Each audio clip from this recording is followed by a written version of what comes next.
After a pace lap tour of the 5.2-mile road course, 68 cars are ready for the 20th running of the Sebring 12-hour Endurance Classic.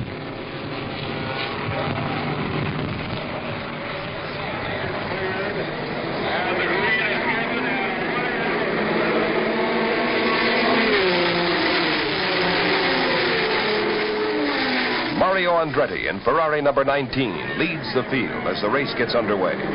Behind him, Porsches, Ferraris, Alfa Romeos, Mazdas, and a variety of road racing machines guaranteed to provide excitement even into the nighttime hours that lie ahead. The red Ferrari 512S leads through the hairpin, followed by Joe Siffert in Porsche number 14. Andretti led from his pole position on the grid, which he earned with a 121.9-mile-an-hour Sebring lap record. 10 cars bettered last year's qualifying mark, set by Chris Amon in a Ferrari. Trouble back at the hairpin. 2 Lola Coupes mix it up. Bob Brown in number 26 continues, but Mike Duty would complete just 1 lap of the race. Entering the long north-south runway, Andretti opened his lead. Here the cars reach maximum speed, the fastest ones close to 200 miles an hour.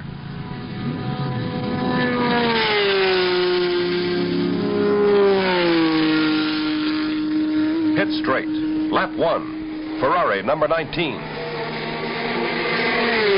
Siffert's Porsche is next, and already the cars vie for position.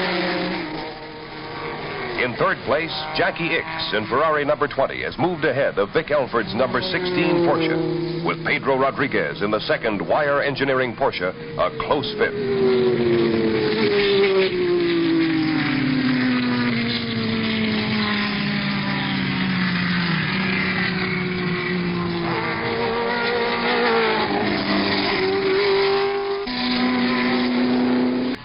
Near the end of the first hour, the leader's average speed was a fantastic 117 miles an hour, highlighted by Siffert's 1-lap record of 122.265. Siffert enjoyed a brief 2 laps in the lead. Then Andretti regained it, only to lose it again when the Ferrari pitted for fuel.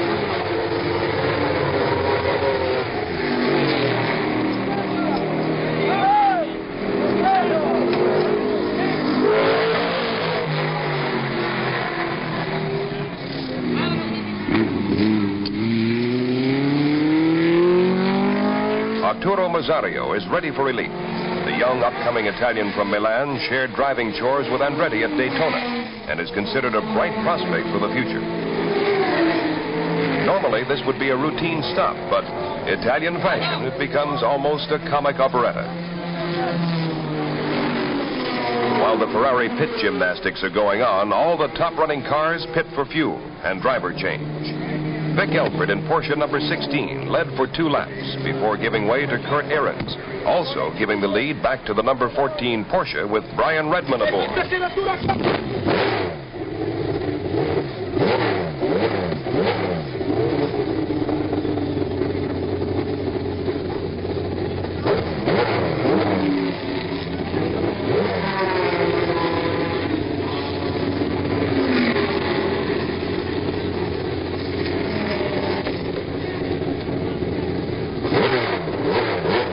Rosario finally got out. He found himself in 5th place. But Lady Luck dealt Porsche a cruel blow. Brian Redman limped back into the pits, and the minutes rolled by as the mechanics repaired a faulty electrical system. This unexpected stop dropped the number 14 Porsche out of the top 10, a position from which it would never recover.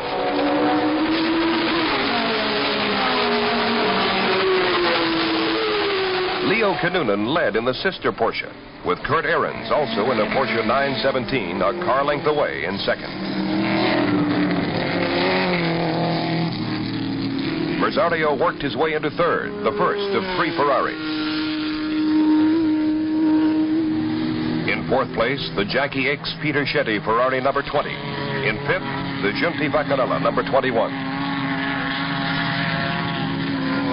Further back, the 4th of the new line of 12-cylinder Ferrari 512s, entered by a North American racing team, loses it on the tricky chicane.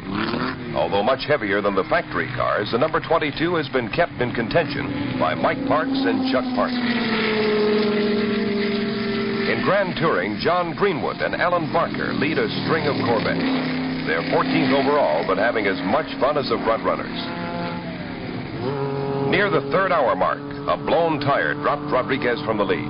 The Porsche 917 had led for most of the last hour and a half, exchanging it briefly with the Aaron's Alford Porsche. The first time in a long time, Ferrari held the first 3 spots. A surprise to most of the 57,000 who looked on was the 5th place position of the McQueen Revson Porsche 908. The two have done a masterful job keeping the underpowered car in contention. Reporter Chris Economaki asked Steve McQueen about his broken foot. I busted it in a motorcycle race up at Lake Elsinore, the 100-miler. Busted it in 6 places, and I'd already said I'd drive, so I got the cast on, and we just taped it up, and... Okay. What about shifting and clutching? It must be pretty difficult. Well, it's a little difficult. I can't use a footrest. We've had to cut part of it off because I'm 5 1/8 inches across the bottom of my foot, and we've put some sandpaper on the bottom, taped it on so I keep it on the clutch pedal and adjust it. Peter Revson uses too much foot, but regains control and keeps position.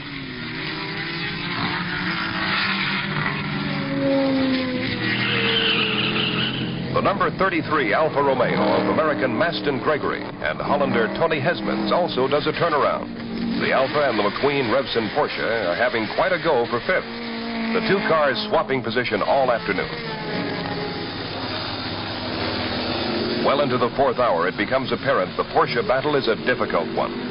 Body repair work, necessitated by the earlier tire mishap, drops the Canunin-Rodriguez Porsche 4 laps behind the leader.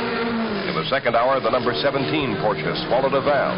A short while ago, the number 16 Porsche suffered irreparable damage to the rear suspension when it was involved in an accident. And although still running, the number 14 Porsche underwent repair of the front wheel hubs and is out of contention.